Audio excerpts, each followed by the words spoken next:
Baik, soal pertama itu jelaskan satu teori termasuk konsep, prinsip, dan implementasi teori tersebut dalam bidang pendidikan.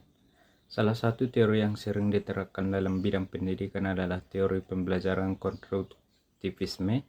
Teori ini menekankan bahwa proses pembelajaran adalah proses aktif di mana siswa membangun pengetahuan mereka sendiri berdasarkan pengalaman mereka.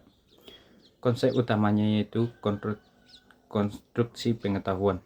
Dalam konstruktivisme, pengetahuan tidak dianggap sebagai informasi yang diterima begitu saja oleh siswa, tetapi sesuatu yang dibangun melalui pengalaman.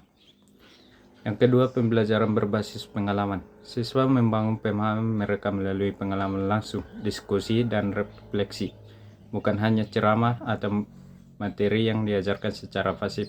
Yang ketiga, aktivitas siswa. Peran guru berfokus pada memfasilitasi dan mendukung proses belajar. Siswa terlibat aktif dalam pencarian solusi dan pemecahan masalah. Prinsip-prinsip konstruktivisme yaitu yang pertama, pembelajaran sebagai proses aktif. Siswa belajar lebih efektif. Pemahaman terbentuk melalui interaksi sosial. Yang kedua, kolaborasi dengan teman sebaya dan guru sangat penting dalam memperkaya pemahaman dan perspektif. Yang ketiga, fokus pada masalah dunia nyata.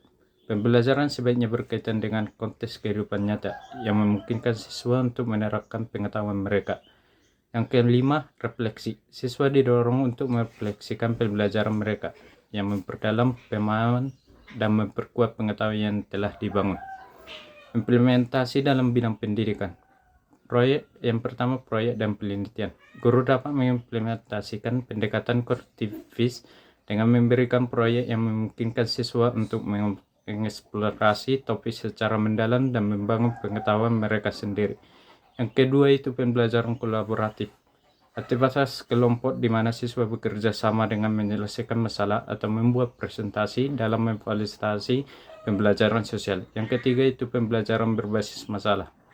Siswa diberikan masalah yang kompleks dan mereka bekerja sama untuk menyelesaikan dengan mengumpulkan informasi, berdiskusi, dan menguji hipotesis.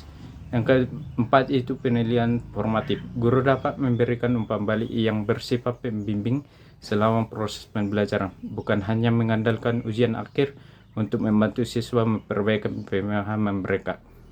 Teori konstruktivisme mengubah paradigma pembelajaran menjadi lebih berbasis pada aktivitas siswa, yang membuat siswa menjadi bertanggung jawab atas proses belajar mereka dan lebih menghubungkan pembelajaran dengan kehidupan nyata. Jelaskan suatu sistem dalam kehidupan nyata termasuk konsep dan komponen-komponen sistem tersebut. Sebuah sistem dalam kehidupan nyata bisa dijelaskan dengan contoh sistem transportasi publik. Sistem ini bertujuan untuk memudahkan mobilitas masyarakat dari satu tempat ke tempat lain dengan menggunakan sarana transportasi yang terorganisir. Berikut adalah penjelasan mengenai konsep dan komponen-komponen yang ada di dalam sistem transportasi publik. Yang pertama, konsep sistem transportasi publik. Sistem transportasi publik adalah suatu jaringan sarana dan prasarana yang digunakan untuk mengangkut orang dari satu tempat ke tempat yang lain. Yang kedua itu komponen-komponen dalam sistem transportasi publik. A. Sarana transportasi. Komponen ini meliputi semua jenis kendaraan yang digunakan dalam transportasi publik seperti bus, kereta, dan angkutan umum. Yang B itu prasarana. Ini mencakup infrastruktur yang mendukung sarana transportasi seperti jalan raya, rel kereta api, halte, terminal, dan stasiun. Prasarana harus dirancang agar kendaraan dapat berjalan lancar dan penumpang merasa aman serta nyaman. Yang bagian C itu pengelola sistem. Pihak yang bertanggung jawab untuk mengatur dan mengoperasikan sistem transportasi seperti pemerintah kota, perusahaan transportasi publik atau lembaga lainnya. Mereka mengatur jadwal, tarif, serta kebijakan yang mengatur operasional transportasi publik. Yang bagian D yaitu penumpang. Komponen penting dalam sistem ini adalah pengguna jasa transportasi yang menjadi objek utama dari pelayanan. Yang bagian E yaitu teknologi dan sistem informasi. Sistem ini mencakup perangkat teknologi yang digunakan untuk memantau lalu lintas, mengelola jadwal, memberikan informasi kepada penumpang, serta sistem tiket elektronik yang mempermudah pembayaran. Bagian F yaitu regulasi dan kebijakan. Terdapat aturan dan kebijakan yang mengatur tata cara pengelolaan transportasi publik, tarif, dan keselamatan. Yang bagian ketiga yaitu proses dalam sistem transportasi publik. Proses transportasi publik dimulai dengan ketika penumpang menunggu di halte atau stasiun untuk kendaraan sesuai dengan tujuannya. Selain itu, kendaraan yang sesuai akan datang dan mengangkut penumpang menuju tujuan. Sistem informasi memberikan informasi yang akurat kepada penumpang tentang jadwal dan lokasi kendaraan. Selama perjalanan, pengemudi atau operator mengatur kendaraan sesuai dengan regulasi dan keselamatan. Setelah sampai kepada tujuan, penumpang turun dan dapat melanjutkan perjalanan mereka menggunakan sarana dan transportasi lainnya. Yang keempat, tujuan dan manfaat sistem transportasi publik bertujuan untuk mempermudah mobilitas, mengurangi kemacetan, dan mengurangi populasi udara.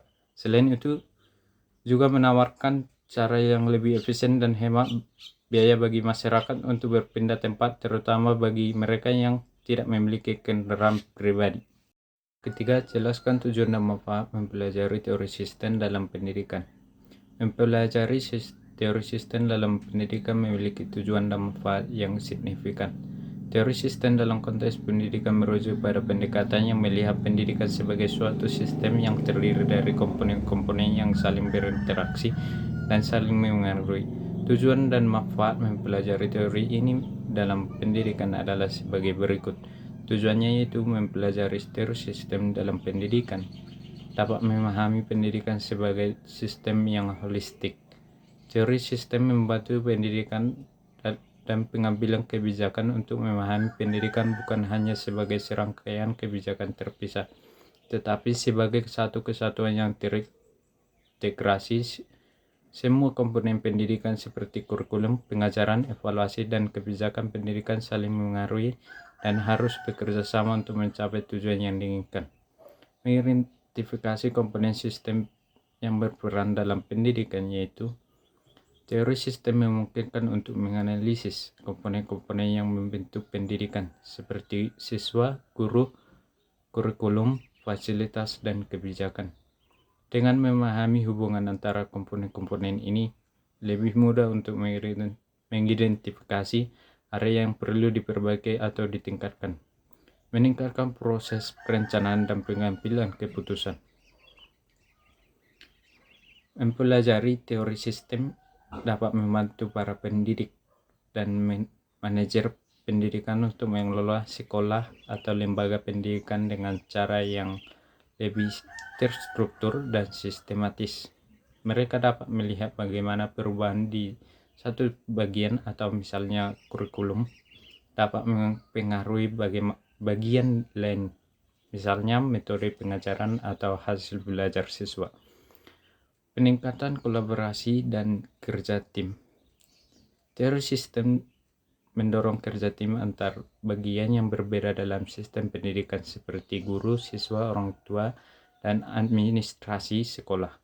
Untuk mencapai tujuan bersama, ini mendorong komunikasi yang lebih baik dan kerjasama antara semua pihak yang terlibat dalam pendidikan.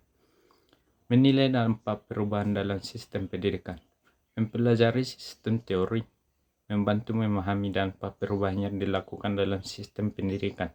Misalnya, jika perubahan dalam kebijakan pendidikan atau kurikulum, teori sistem memungkinkan untuk mengevaluasi bagaimana perubahan tersebut mengaruhi seluruh sistem pendidikan, termasuk hasil belajar siswa. Adaptasi terhadap perubahan lingkungan. Pendidikan sebagai sistem juga dipengaruhi oleh faktor eksternal seperti teknologi, perubahan sosial, dan kebijakan pemerintah. Dengan memahami teori sistem, lembaga pendidikan dapat lebih mudah beradaptasi dengan perubahan eksternal yang terjadi tanpa mengganggu kinerja keseluruhan sistem pendidikan. Teori sistem terdiri dari aksioma dan proposisi. Jelaskan hal-hal tersebut dengan mengikat pada sistem organisasi pendidikan, misalnya sekolah. Dalam sistem teori, Aksioma adalah prinsip dasar atau asumsi yang diterima tanpa perlu pembuktian, yang menjadi dasar bagi perkembangan teori tersebut. Sedangkan preposisi adalah pernyataan atau preposisi yang dapat diuji kebenarannya berdasarkan aksioma atau prinsip dasar tersebut. Untuk mengaitkannya pada sebuah organisasi pendidikan seperti sekolah, aksioma adalah sebagai contoh dalam sekolah. Sebuah aksioma bisa jadi prinsip bahwa pendidikan adalah hak setiap anak. Aksioma ini menjadi dasar untuk semua kebijakan dan tindakan yang diambil dalam sistem pendidikan di sekolah. Preposisi adalah berdasarkan aksioma tersebut. Preposisi ini bisa berupa pernyataan yang dapat diuji, seperti jika seorang siswa mengikuti kurikulum dengan baik, maka mereka dapat mencapai hasil belajar yang optimal. Preposisi ini dapat diuji melalui evaluasi terhadap proses belajar mengajar di sekolah. Dengan demikian, aksioma memberikan dasar filosofi atau prinsip dalam organisasi, sedangkan preposisi memberikan pernyataan yang dapat diuji untuk memastikan efektivitas aksioma tersebut dalam konteks operasional sekolah. Uraikan satu permasalahan sistem pendidikan dengan mengimplementasikan metode berpikir sistematik. Salah satu permasalahan dalam sistem pendidikan adalah rendahnya tingkat partisipasi orang tua dalam mendukung pendidikan anak. Untuk menganalisis ini menggunakan metode berpikir sistematik, kita bisa mengikuti langkah-langkah berikut. Yang pertama, identifikasi masalah. Rendahnya partisipasi orang tua dalam kegiatan pendidikan anak, seperti pertemuan orang tua, kegiatan ekstrakurikuler, atau komunikasi dengan guru. Yang kedua, analisis komponen sistem, yaitu input seperti orang tua, sekolah, kurikulum, kebijakan pendidikan, dan lingkungan sosial. Yang ketiga, proses. Interaksi antara orang tua, guru, dan anak melalui berbagai kegiatan pendidikan, yang dimana outputnya tingkat partisipasi orang tua, peserta didik, dan perkembangan sosial emosional siswa. Yang keempat, identifikasi hubungan antara komponen. Kurangnya komunikasi antara orang tua dan sekolah dapat mengurangi partisipasi.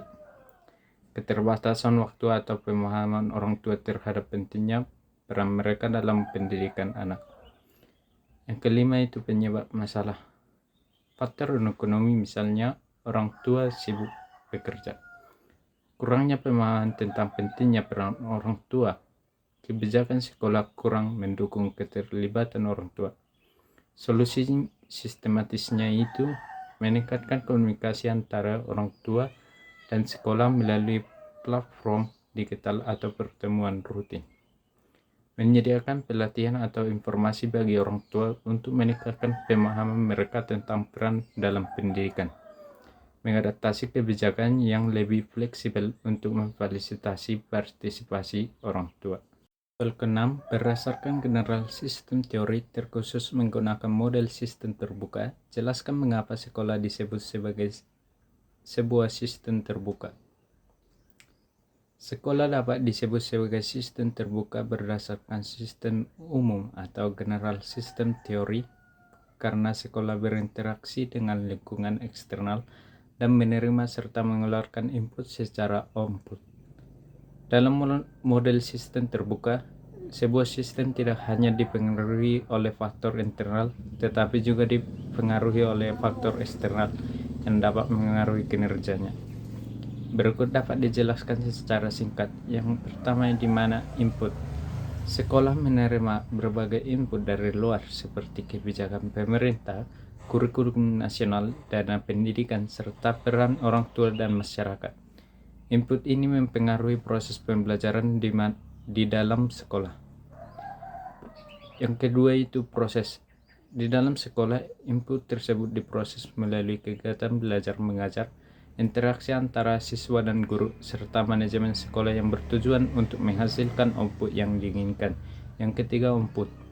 Hasil dari proses ini berupa lulusan yang memiliki pengetahuan, keterampilan, dan sikap yang sesuai dengan tujuan pendidikan. Selain itu, sekolah juga dapat memberikan feedback berupa evaluasi terhadap kebijakan atau kurikulum yang diterapkan. Yang keempat, interaksi dengan lingkungan. Sekolah berinteraksi dengan berbagai elemen eksternal seperti masyarakat, industri, pemerintah, dan teknologi. Faktor-faktor ini dapat mengaruhi kualitas pendidikan yang diberikan dan dapat mempengaruhi sistem pendidikan di dalam sekolah. Karena sekolah berinteraksi dengan lingkungan eksternal dan menerima serta memberikan pengaruh timbal balik, maka sekolah dapat dikategorikan sebagai sistem terbuka.